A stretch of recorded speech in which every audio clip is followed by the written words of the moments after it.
Then the floor will be yours. Okay, no problem. I just have to check that. It has already started on Facebook. Okay. Yeah, here we are. So the stream is on. So hello, everyone. I hope we can say good evening considering all the events that happened yesterday and have happened today. And one of those great events is our today's lecture. And first of all, I want to see how grateful we are to Spain for what it is doing for Ukrainians, for its help.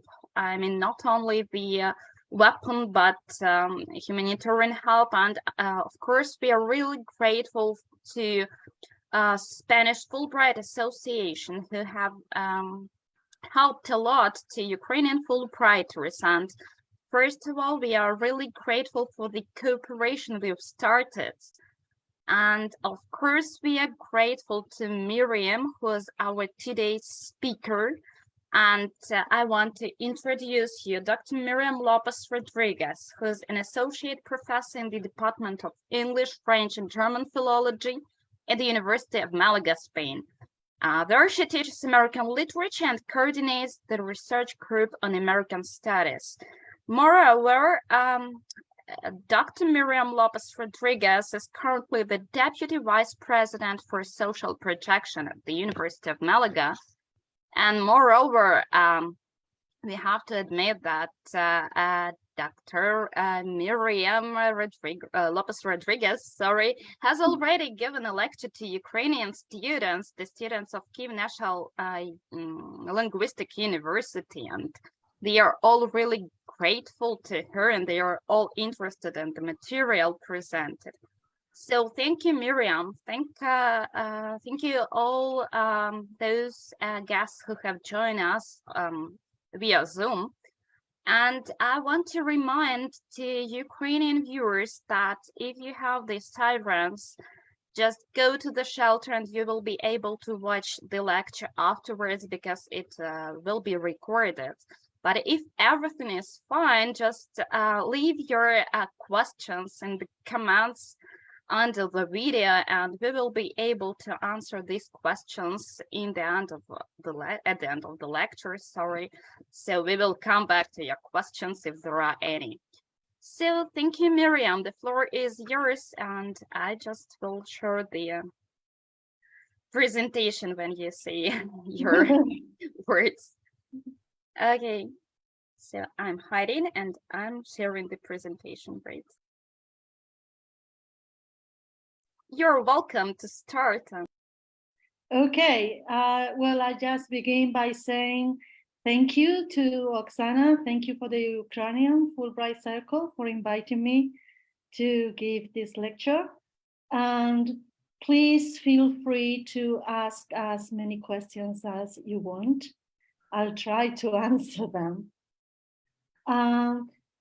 The topic I have chosen is 19th century melodrama and how many elements of this 19th century melodrama are still visible, are still present in today's television. For those of you who are not familiar with the concept melodrama, the name comes from the Greek language. Melo means music and drama means play. So strictly speaking, melodrama will be a play that includes music. During the 19th century, melodrama became the most popular theatrical genre in the United States. There were other types of plays, of course. Shakespeare, for example, was a classic. It was everywhere. But melodrama was very popular, and it was the type of play most working class people would go to watch. Sorry. We have to remember when we are talking about 19th century theater a melodrama, that it was happening at the same time that the Industrial Revolution was arriving to the United States. So we must think of this historical period when thousands and thousands of immigrants were arriving to the East Coast of the United States, places like New York, Philadelphia, right? And these thousands of workers arriving to the United States, hoping for a better life, found themselves living in really bad conditions, overcrowded apartments. The working conditions in the factories were really bad, working very long hours.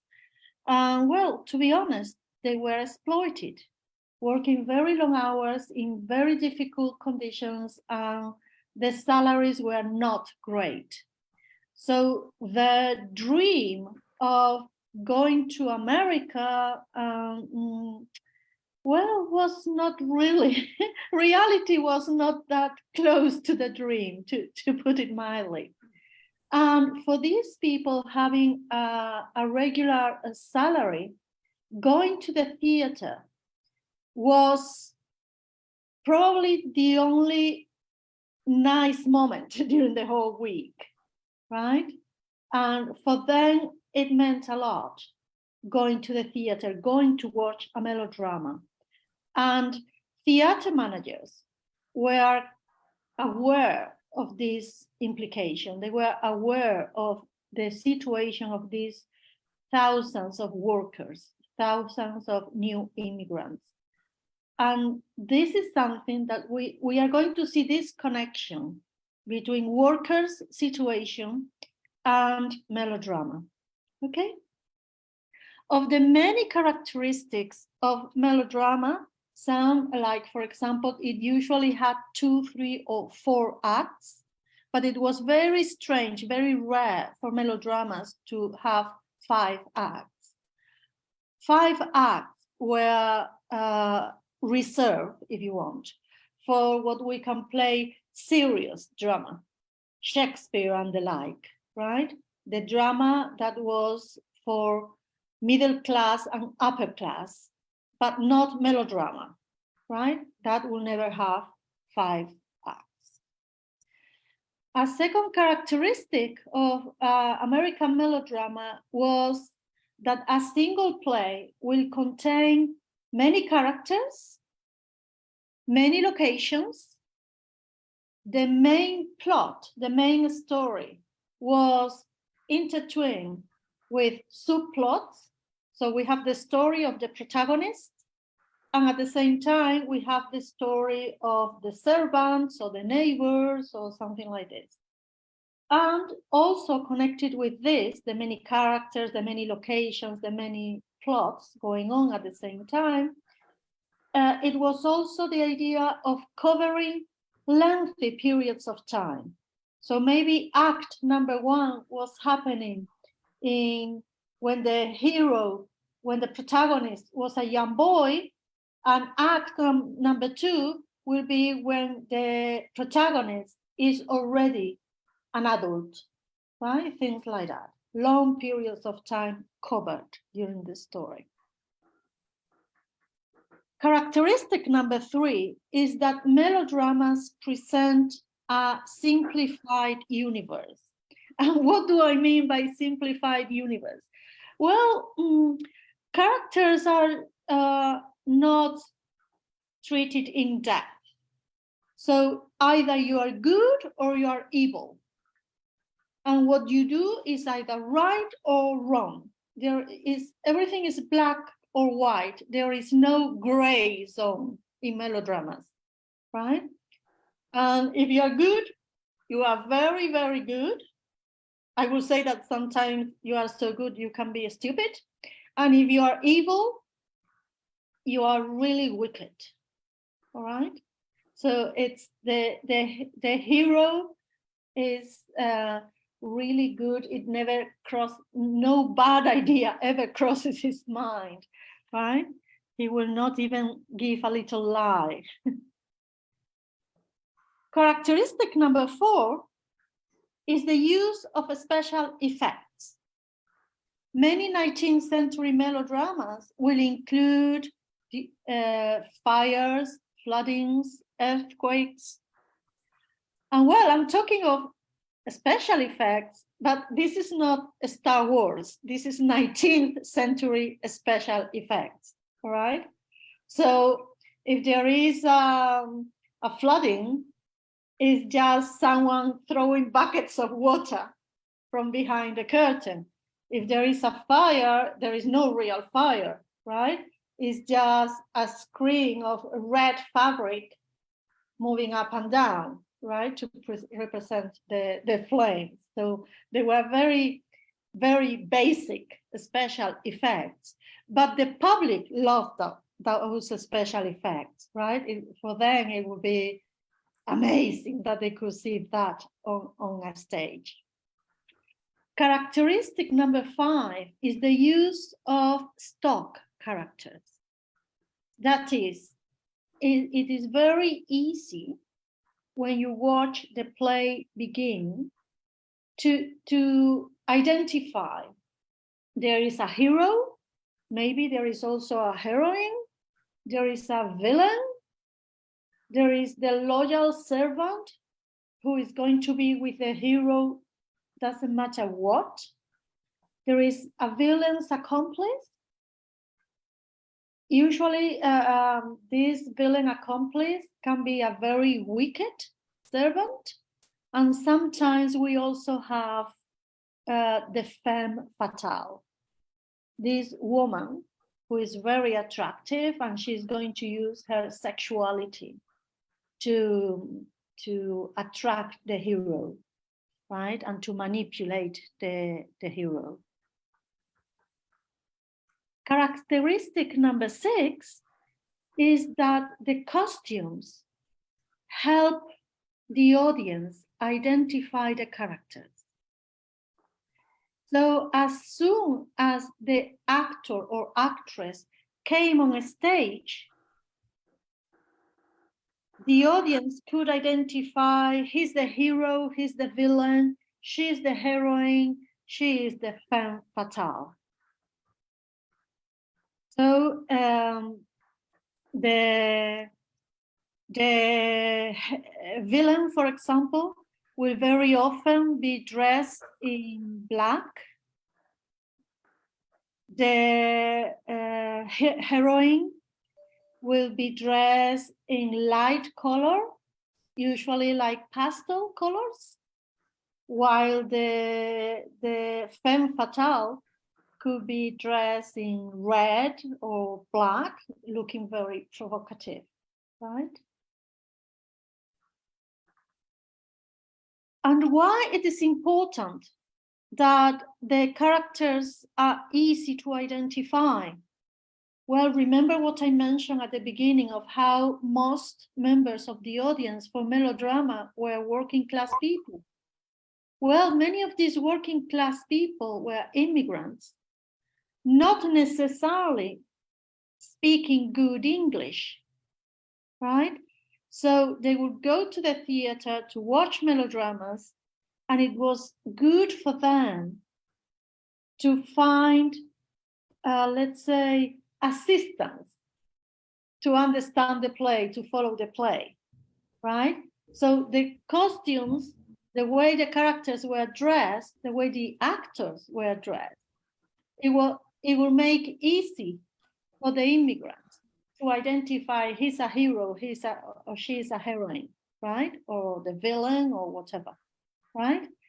And even to help the audience even more, the play will include music in the background, and this music will help the audience identify key moments, right? So when something bad was going to happen, people knew just a minute in advance because of the type of music that was being played, right? So if, for example, the villain was going to attack the heroine, there would be a specific music telling people, telling the audience, she is in danger, right? And also we find some melodramas that have, for example, Irish background. The story is happening in Ireland, and this type of play will include traditional Irish songs, so that all the Irish immigrants in the theater will begin singing along together with the actors, right? So this traditional folkloric music was included to get the audience participation. So everybody in the theater will be singing along with the actors, right? Characteristic number 8 is one characteristic that explains why melodrama were so popular with the working class people, is that for the first time in theater, common people were treated with dignity. They were treated as protagonists. If we look at classic theater, let's think of the Romans or the Greek, or even Renaissance theater in England, right? Shakespeare and the like. Most plays had, if we think of Greek and Romans, who were the protagonists of the plays? Well, mostly gods, goddesses. And if they were any humans in the play, they would be kings and queens, you know, like Oedipo or whatever, right? If we go to the Renaissance, most plays have kings, queens, aristocrats as the protagonists. But melodrama includes many working class people, average, ordinary people as protagonists. I can hear somebody's microphone. Okay. Yeah, I'm sorry. Could you please turn off your microphones, because I'm sharing the screen and I'm unable to do it every time. Okay, don't worry. Please, yeah. So as I said, melodramas were very original in this sense. They were treating ordinary people as protagonists. So the hero and the heroine could be peasants, could be working class people, and the villain was usually a powerful person. The villain was usually a rich, powerful person, an aristocrat or a landowner.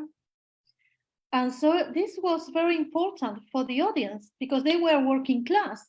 So when they saw the melodramas were treating working class people as protagonists, they felt identified.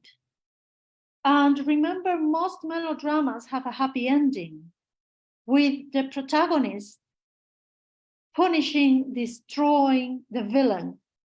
So imagine for working class people who were working in terrible conditions, being exploited by the factory rich owners, going to the theater, watching a melodrama, and seeing how this rich person, let's go to number 9, please. Seeing how this person was punished, right? And this is directly connected with characteristic number 9 that I have already mentioned in connection with previous characteristics, right? So melodrama was written thinking of working class people. And when the play was put on a stage, it was performed thinking of working class people, people who were mostly immigrants. Many of them were not fluent in English. even if they were fluent in English, they were not educated people. Many of them couldn't read, couldn't write. So melodrama authors were very careful not to use complicated, elevated vocabulary in the plays, right? The plays will be easy to understand, even for uneducated people. And the colors of the costumes and the way the actors acted, the way they behaved, it will make easy for immigrants to follow the play. Okay? Another characteristic, number 10, that helped the audiences understand melodramas was the exaggerated acting, right? So it was not a natural, believable acting. It was very exaggerated. So they could not be simply sad. You know, the heroine could not be simply sad. She had to be, oh my God, I am really sad, right? It had to be very exaggerated, okay? And also something that they did with melodramas was to finish the act or the different scenes in an act with the use of cliffhangers. I don't know if you are familiar with this concept. Is when the act finishes right before something important happens. So you are left there waiting for the next act to see what happens, right?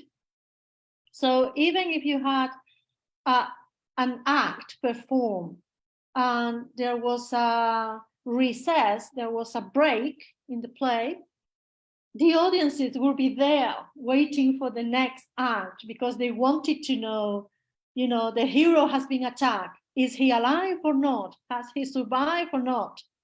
Or the villain was about to sexually assault the heroine. Could she escape or not? Right? So they will stop right there, leave the audiences waiting to see what happened. All right? The melodramas during the 19th century were so successful that they changed the way plays were performed in the United States.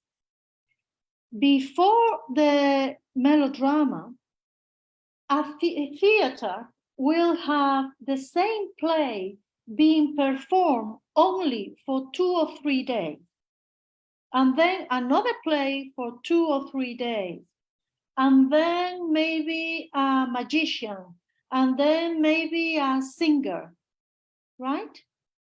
But no play will stay in the same theater more than 2 or 3 days on a row. And then maybe 3 months later, they will repeat again, or 6 months later, or a year later, the same play will be performed again. But with the success of melodrama, this changes. And we see the introduction of the long run. And what is the long run? Well, what we have today. You present a play in the theater, and if the play is successful, the same play continues day after day after day, even for weeks, even for months or years. We know of some plays which have been performed in Broadway for years. You know, plays like The Mousetrap by Agatha Christie, or plays like The Phantom of the Opera, right? That didn't happen before the long run, before the melodramas. And this change was introduced by a gentleman, well, gentleman is not the right word for him, by a man called Thomas Hamblin. He was the manager of a famous theater, and his wife, Luisa Medina, was a very popular melodrama writer. And her melodramas were so successful that when in 1835, they premiered one of her plays, Last Days of Pompeii, it was so successful that when Thomas Hamlin wanted to stop the play after day number 3, there were people outside the theater wanting to buy tickets, saying, no, we want to watch it now. We don't want to wait 6 months to watch this play, right? And so Last Days of Pompeii stayed in New York theater for 29 consecutive days. And that was the first time in the history of American theater that was happening, right? And of course, Thomas Hamlin was very happy because he was making a lot of money, right? And after Last Days of Pompeii, more and more plays written by Luisa Medina became other box office successes, and they were also played for days and days and days. So finally, the long run was established in his theater. And many other theater managers began imitating Hamlin when a play was successful to keep it for days and days.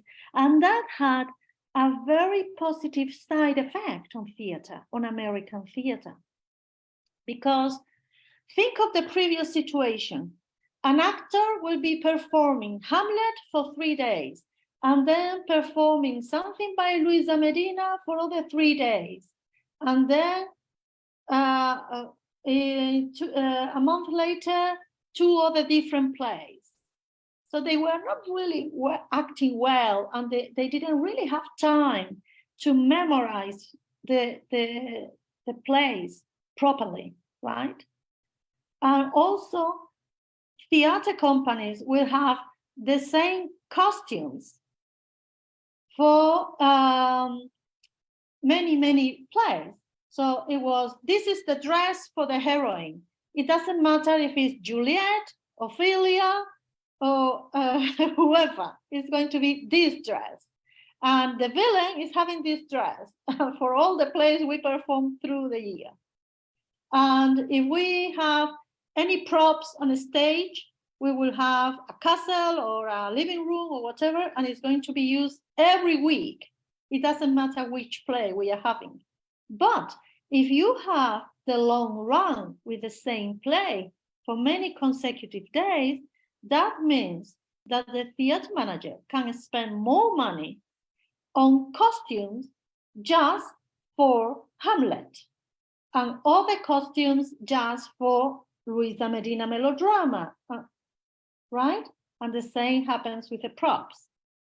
So because they were earning more money thanks to melodrama, they could invest more money in the costumes and the props. And because the same actor would be performing the same character, the same role for days and days, weeks and weeks, they will get better and better with their performances, with their acting skills. All right? Okay, so that is melodrama and the characteristics of 19th century American melodrama. Well, we could think that those characteristics disappear with melodrama, right? So when melodrama stopped being popular in the 1850s, will that mean that the characteristics of melodrama disappear? Well, no. Today, we still have many of those characteristics in soap operas, right? And it doesn't matter the nationality of the soap opera. Think, for example, of this melodrama, right? Cardamom. Just by looking at the poster, you can see who is going to be the heroine. And you can see who is going to be the hero, right? And let's look at this other melodrama. The next photograph is from another melodrama. See the two women on the photo. Do you have any doubt who is the heroine and who is the femme fatale? Can you guess which of these three gentlemen is the hero and who is going to be the villain? It's easy for them to be identified, right? Why? Well, that's what makes melodrama, soap operas so popular with working class people. Here in Spain, for many, many years, the most popular soap operas came from South America and Mexico, right? Well, Mexico, Venezuela, a little bit Argentina. If we look at the next photograph, here we have a soap opera that was very popular in Spain a few years ago. And here we have the three heroines, and a little lower we can see the three heroes. And just by looking at the photograph, we know who are the main protagonists. You know, of the three heroines, who is more of a protagonist than the other two? And the same happens with the boys, with the young men. Yes, we have three handsome men, but we can see which one is a little bit more of a protagonist than the others, right? Now we have in Spain very popular Turkish soap operas. It doesn't matter what time you put TV, Spanish TV on, there will be a Turkish soap opera on. Here there is one that is about to finish.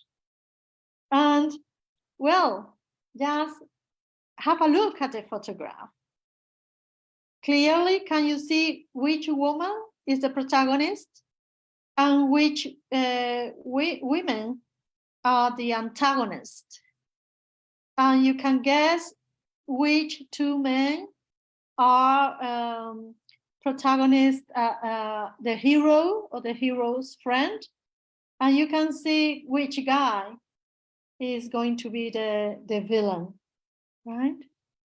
In that sense, soap operas today keep many of the characteristics of melodramas.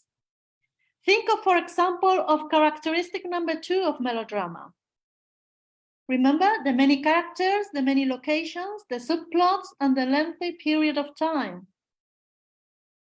Well, as you can see in the next slide, all these characteristics are present in today's soap operas.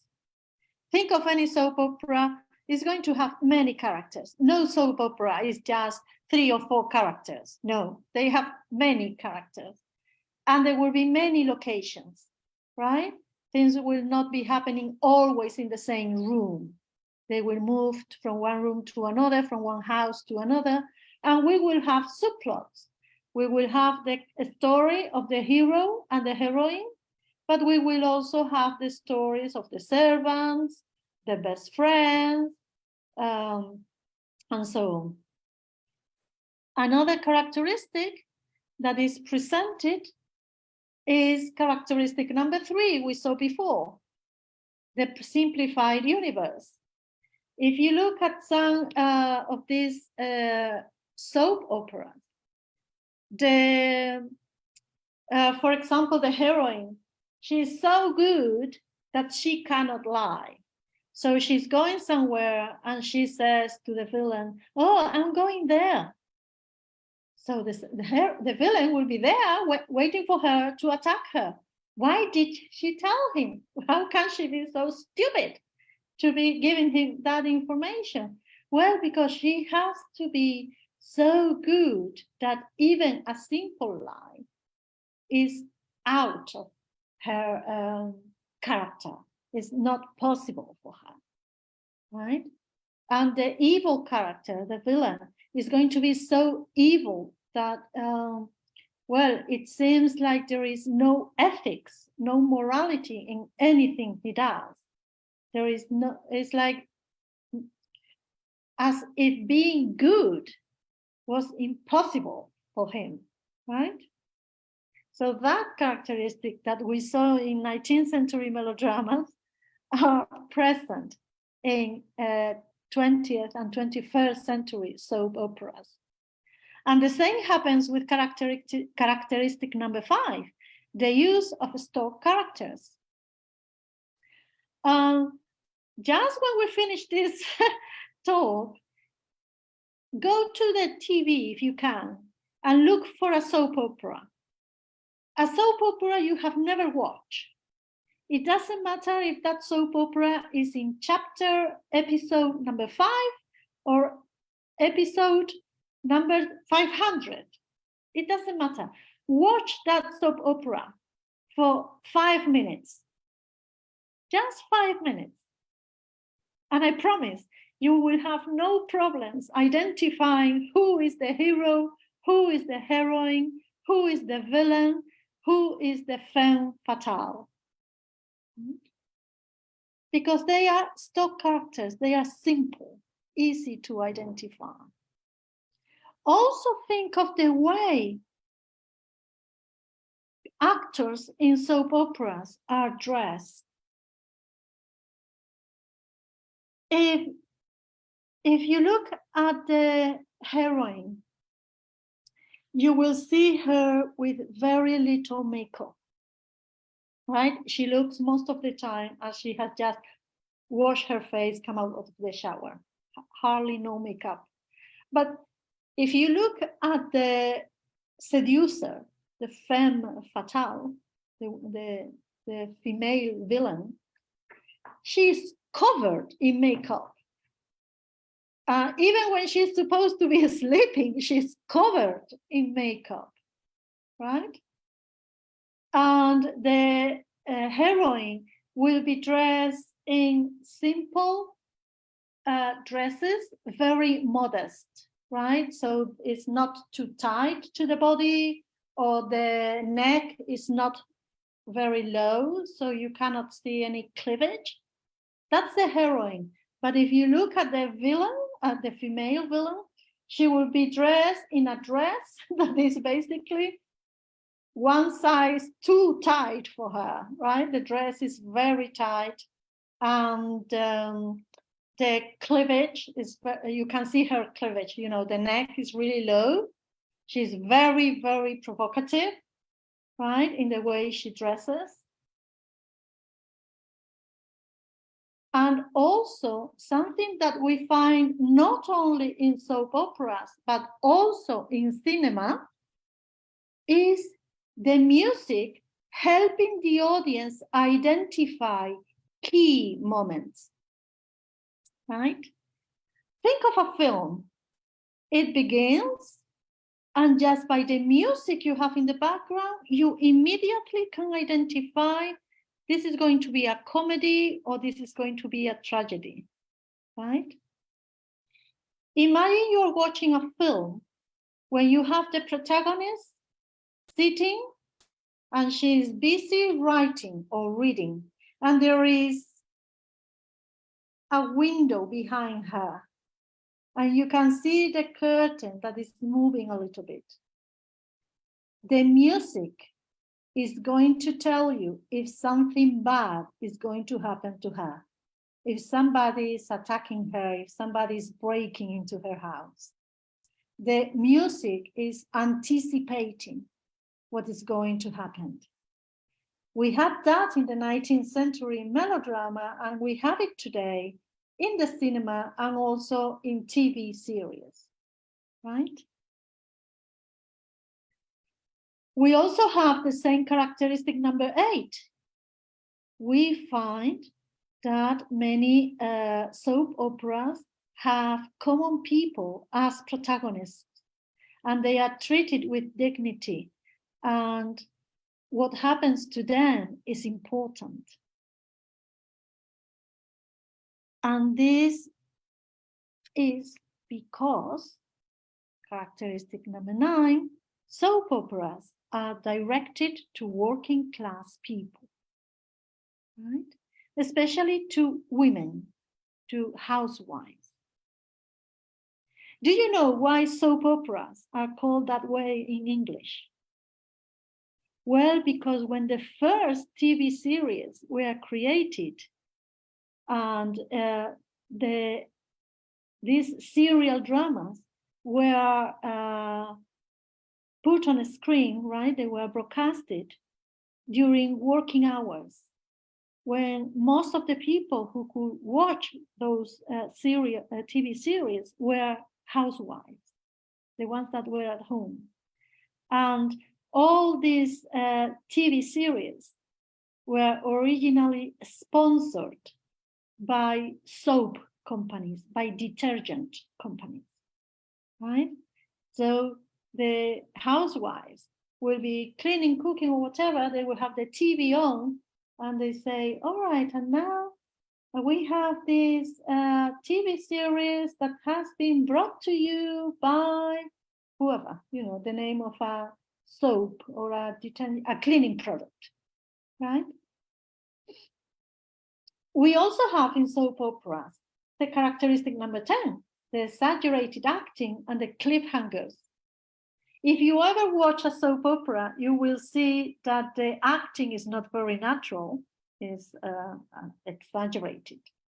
And when something important happens, there is a very unnatural stop of the acting, with the characters, the actors, staring at each other, not a single movement made, staring at each other for a few seconds. That are it's unusual in normal cinema, normal films, for this to happen, right? So everything will be stopped, right? The acting will stop, the play will stop. So the hero and the villain look at each other for a few seconds, holding looking each other on the eyes, no movement, and the music will tell you this is a crucial moment, right? And of course, episodes of soap operas will finish with cliffhangers, especially when it's the end of one season. They will leave you with, for example, a shooting, and the hero collapses, falls to the floor, and you have to wait for the next episode to see if he has survived it or not. Well, why all these characteristics of melodrama are repeated in soap operas?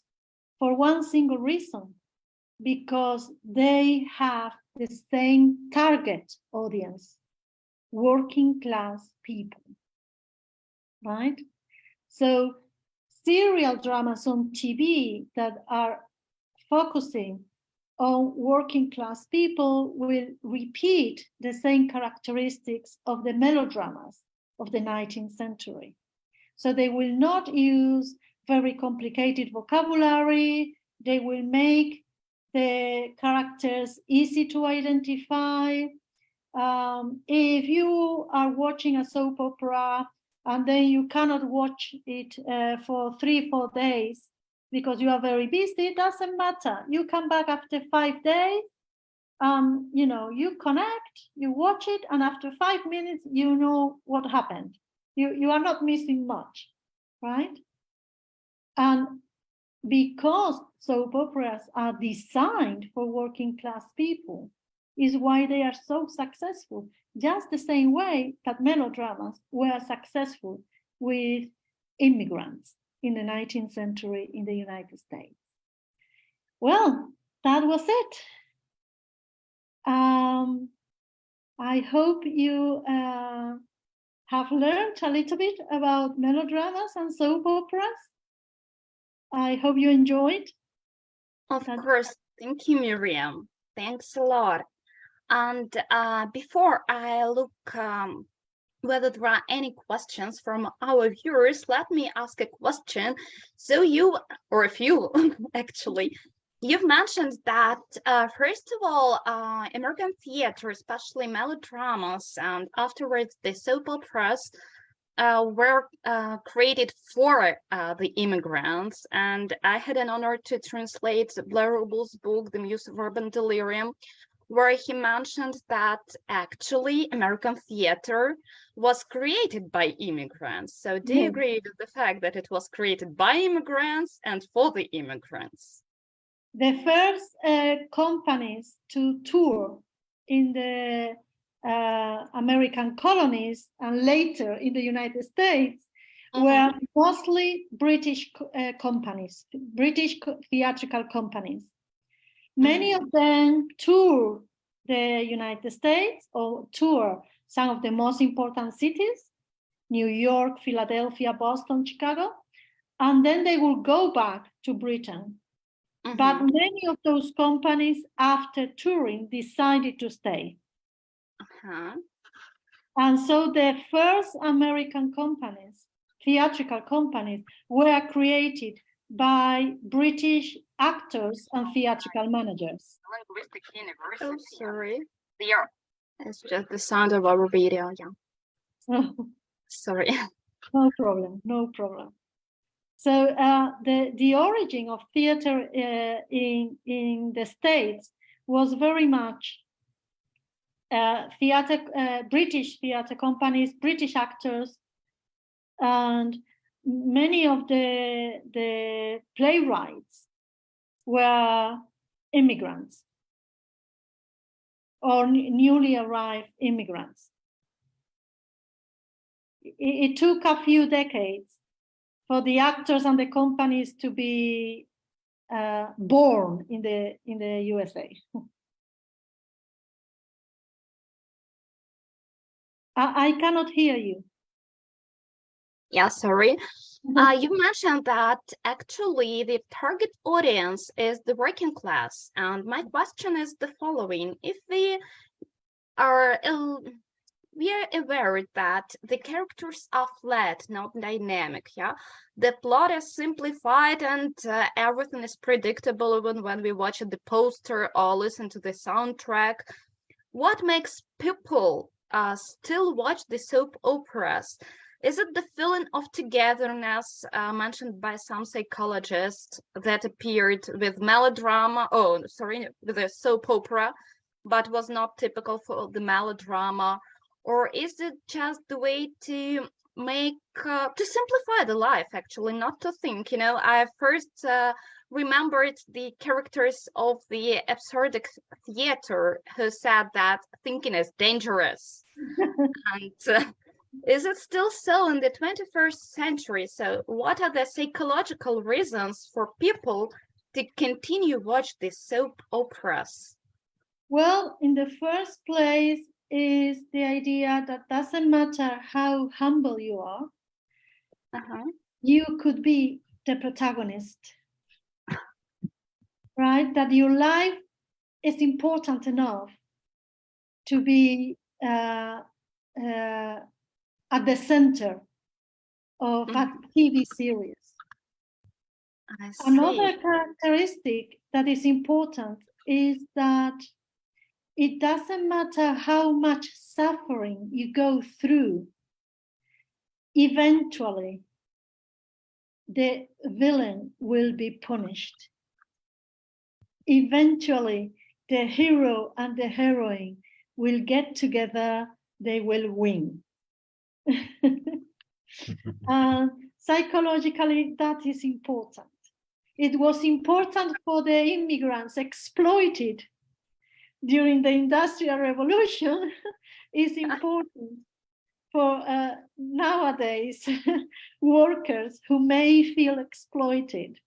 And it's like saying, you know, for many 19th century immigrants, the idea was, it doesn't matter how horrible my week is, from Monday to Friday. But on Saturday night, I will go to the theater to watch a melodrama, and someone like me will be the protagonist. someone like me will be considered important enough to be the hero, to be the heroine. Mm. And it doesn't matter how horrible is my week and how I have to keep quiet when my boss is not treating me well, or when my boss is exploiting me. When I go to the theater on Saturday night and the villain shows up on a stage, I'm going to shout at him and I'm going to go, woo, woo, out with him, right? It's this idea of, you know, I need to show all that, that I have to keep quiet during the week at work, but at least in the theater, you know, I can throw tomatoes at the villain. Psychologically, that is important. To get rid of all those bad emotions, right? Exactly. To find a vent that you can you can express all that you are keeping inside because you don't want to lose your job, or you don't want to get in trouble with the authorities. But when you go to the theater, you know, you can shout and you can curse and say bad words. And the same happens when you are at home watching a TV opera. You know, you can go there calling the villain all the insults you can think of. You will get, you know, punished for this. Don't you think you're going away? It is something psychologically important. Everyone wants to be Cinderella, right? Yes, we want to believe, we need to believe that it doesn't matter how bad things are now, they are going to get better. Thank you. You know, And probably the last question. Are there any differences between American and Spanish soap operas and melodramas? I understand that actually each genre has its state characteristics, right? Sorry, But I didn't hear the beginning. If there are any differences? Is there any difference between Spanish and American melodramas and soap operas? Not considering the static characteristics of genre, but maybe there are some national characteristics that are important or not. Oh, sorry, I forgot. No problem. Sorry about that. It's probably somebody trying to sell me something. Can understand you. Well, if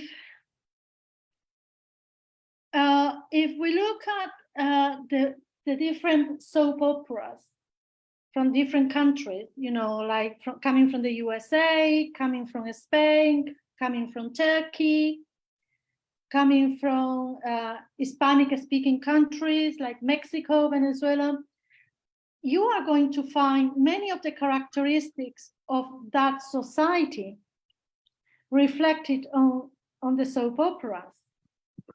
So, for example, it will be much easier to see somebody naked in an American soap opera than in a Spanish-speaking soap opera.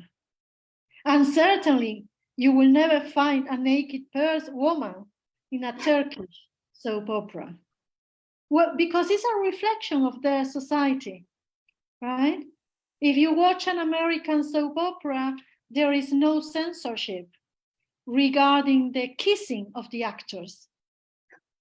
In Turkish soap operas, most actors will just have a very short kiss. And certainly no tongues involved.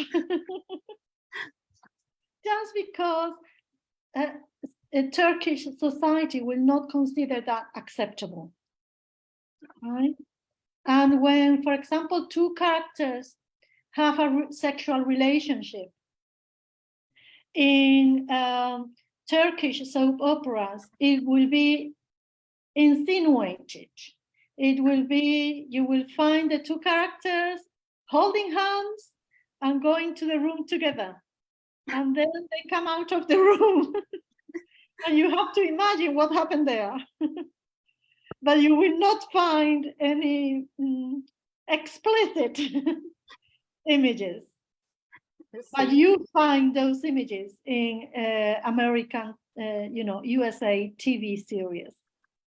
Just because each TV series is, after all, a reflection of the society where they are created. Thank you, Miriam. Sorry for taking so much time and attention. And of course, now I'm giving floor to our guests. Maybe anyone has the questions or wants to say something. Angel, Natalia, what would you say? Okay, thank you, Miriam, for your talk. And I wanted to ask you whether you find many elements of melodrama still present in American theater, in American serious drama of today, because it's my impression that it has never gone away from American theater, because its impact was so huge, the impact of the 19th century melodrama. And if we look at the founder of American modern theater, at Eugene O'Neill, we know that he has been fighting against this influence during all his life, with his father playing Monte Cristo over and over again. And Eugene O'Neill said he hated that. But when we look at his own plays, we see the vestiges of melodrama practically everywhere. So what is your impression? How much is it present in contemporary American theater? I think some of the characteristics of melodrama were present, as you say, in Eugene O'Neill, or perhaps thinking of Tennessee Williams. Yeah. Right? Either you are good or you are bad. No middle ground. But I think that disappeared during the second half of the 20th century. And I think there is, I don't think I can find clear characteristics of melodrama in contemporary plays, not 21st century plays. So we still could find something like this in the 1930s, 40s, even the 1950s. Right. There was something there.